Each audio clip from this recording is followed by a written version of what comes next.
매일 성경 묵상을 돕는 해설 가이드입니다. 안녕하세요. 묵상 코치입니다. 함께 읽고 나눌 말씀은 열왕기하 13장 1절에서 13절까지 말씀입니다. 미안의 종교개혁을 한 요아스는 아람 왕 하사엘이 쳐들어오자 그간 모아둔 성전 물건들과 돈을 내주고 맙니다. 전체적으로 남유다가 여호와 신앙으로 돌아오긴 하였지만 요아스는 통치 후반기로 갈수록 타협적인 신앙으로 돌아서게 됩니다. 이 시기에 북이스라엘도 회복과 혼란을 반복하며 점점 영적으로 사회적으로 혼란스러워집니다. 1절에서 4절은 이스라엘을 아람 왕의 손에 넘기신 하나님에 대한 내용입니다. 13장은 이야기의 무대가 유다에서 이스라엘로 넘어갑니다.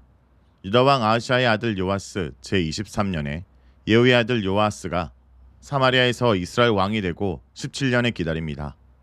그에 대한 평가는 여호와보시기에 악을 행하였고 여로보암의 죄에서 돌이키지 않았다는 것입니다. 요아스의 악행이 구체적으로 언급되진 않았지만 7절에서 사마리아에 아세라 목상을 두었다는 언급을 보면 이스라엘의 우상 숭배가 다시 널리 퍼졌음을 알 수 있습니다. 그는 요아만을 섬기는 예후의 종교개혁 전통을 따르기보다는 이전의 혼합주의적 종교 전통으로 돌아간 것 같습니다. 이는 예후가 종교개혁을 하면서 여로보암이 만든 단과 베들의 황금 송아지 제의를 완전히 없애지 않았기 때문입니다. 완전하게 제거되지 않은 죄는 조금만 방심해도 이전 상태로 돌아가라는 간성을 자극하여 금방 번성하게 만듭니다. 우상숭배의 죄가 쉽게 만연해지는 것은 그것이 인간의 성공 욕구에 부합하기 때문입니다. 반면에 여호와를 섬기는 것은 이런 욕망을 하나님 앞에 내려놓고 이웃을 돌보고 사랑하며 공의와 정의를 행하는 것이기에 지도자들의 입장에서는 이 종교보다 자신의 욕망을 마음껏 채울 수 있는 이방 제의가 더 마음에 들었을 것입니다. 이로 인해 여호와께서는 이스라엘을 아람 손에 넘기셨습니다. 손에 넘기다 라는 표현은 전쟁에서 승리를 약속하는 관용적인 표현인데 여기서는 아람의 승리를 약속하셨으므로 이스라엘은 전쟁에서 항상 패했다는 뜻이 됩니다.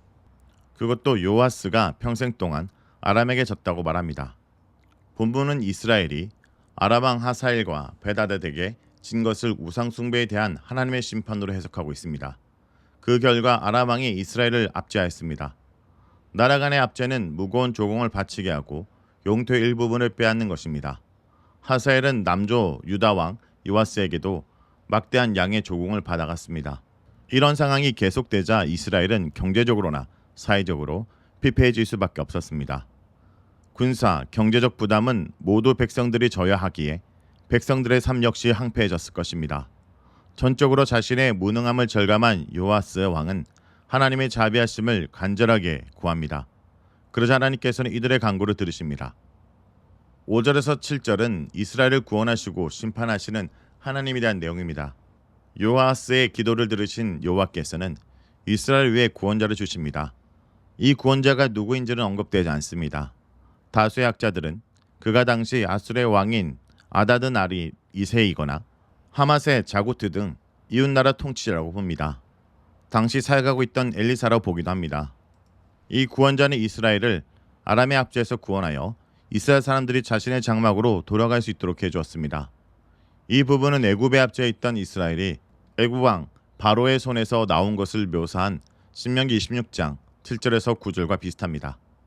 하지만 죄를 짓고 여호와께서 진노하사 적의 손에 넘기시고 이스라엘 백성이 부르짖자 구원자를 보내셔서 압제자의 손에서 구원해 주시는 이 패턴은 사사기에서 사사를 통해 이스라엘을 구원하시는 모습과 매우 닮았습니다. 여기서 구원자 이름을 말하지 않는 이유는 두 가지일 수 있습니다. 첫째, 구원자는 이방 나라 왕일 가능성이 크기 때문일 것입니다. 둘째, 구원자에 집중하지 않고 구원자를 세우신 여호와께 집중하기 위해서일 것입니다.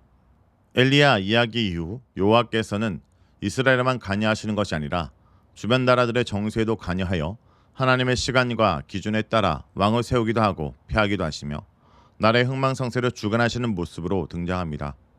인간의 시각으로 보면 나라의 성세가 주변 나라들의 역학관계 속에서 이루어진 듯이 보이지만 신앙인의 눈으로 보면 하나님과의 관계 속에서 한 나라의 흥망성쇠가 결정되는 것입니다. 열왕기 기자가 우리에게 하고 싶은 말이 바로 이것입니다. 하지만 6절에서 7절을 보면 이스라엘은 급한 상황 속에서 하나님께 간구하여 구원을 받았지만 이들이 하나님께 완전히 돌아선 것은 아니었습니다. 이들은 어려움이 끝나자 여전히 이전에 믿던 신앙으로 돌아갔습니다. 그들은 여전히 여로보암의 죄를 떠나지 않고 그 길을 따르고 있었습니다. 아세라상은 여전히 사마리아 곳곳에 서 있었습니다. 하나님의 구원을 경험했으면 이전의 모든 죄에서 돌이키고 여호와께서 원하시는 방향으로 걸어가야 하지만 구원만 경험하고 잠시 하나님께 감사하고는 다시 이전 생활로 돌아간 것입니다. 이것은 요아스와 이스라엘 백성들이 여호와 신앙의 본질이 무엇인지에 대한 깊은 성찰과 지식이 없었다는 것을 보여줍니다. 여호와의 백성이 되는 것은 다른 신을 절대 섬기면 안 되고 오직 여호와만 섬겨야 하고 여호와를 섬기는 방식도 여호와께서 정한 방식이어야 합니다. 이것이 십계명에 말하고자 하는 것입니다. 이들은 여호와를 섬긴다고 말하면서도 여호와를 섬기는 것이 무엇이며 어떻게 해야 하는지를 정확하게 모르고 있었습니다. 이들은 회심한 것이 아니라 개종한 것에 불과했습니다. 하나님 중심으로 모든 것에 해석한 것이 아니라 자신들의 필요를 채워주시는 신만 요청한 것입니다. 호세아 선자는 북이스라엘 멸망 원인을 여호와에 대한 지식이 없기 때문이라고 지적합니다. 이런 이유로 여호와께서 다시 아람 왕을 통해 이스라엘 백성을 심판하신 것입니다. 타작마당에 티끌같이 되었다라는 것은 알곡 하나 없이 먼지만 날리는 상황에 대한 묘사입니다. 아람 왕은 이스라엘 군대를 거의 죽이고 마병 50명과 병거 10대, 보병 10,000명만 남기고 있었습니다. 이것은 이스라엘의 군대가 거의 괴멸되다시피 한 심각한 상황이었음을 의미합니다. 여호와의 도우심을 배반한 심판의 결과는 혹독했습니다. 9절에서 10절은 요아스의 죽음 공식입니다. 이 단락은 요아스의 죽음 공식입니다. 요아스에 대해서는 아람과의 전쟁 이외 다른 업적에 대해서는 언급하지 않습니다. 요아스는 죽어 왕의 묘실에 장사되고 그 아들 요아스가 왕위에 오릅니다. 여호와께서 예후에게 약속하신 대로 예후의 자손들이 왕위를 계승하고 있습니다. 10절에서 13절은 이스라엘 왕 요아스의 통치입니다. 요아스는 유다 왕 요아스 37년에 이스라엘 왕이 됩니다. 그런데 1절에서 그의 아버지 요아스가 요아스 23년에 왕이 되었고 17년을 다스렸으므로 이스라엘 왕 요아스가 왕이 된 것은 유다 왕 요아스 39년이 되어야 합니다. 이런 이유로 여러 역본들이 이런 조화를 위해 유다 왕 요아스 39년으로 번역하기도 합니다. 요아스에 대한 평가는 여호와 보시기에 악을 행했다는 것인데 제목은 아버지 요아스와 동일합니다. 여로보암의 모든 죄에서 떠나지 않았고 그 가운데서 행한 것입니다. 요아스의 업적으로는 유다 왕 아마샤와 싸운 것만 기록하고 있으며 그 이후 바로 죽음 공식이 나옵니다. 그도 사마리아 왕 묘실에 묻히고 그의 아들 여로보암이 뒤를 이어 왕이 됩니다. 이렇게 요아스의 업적은 간략하게 언급하고 지나가는데 이 요아스의 이야기는 엘리사의 죽음을 준비하기 위한 배경이 되고 있습니다.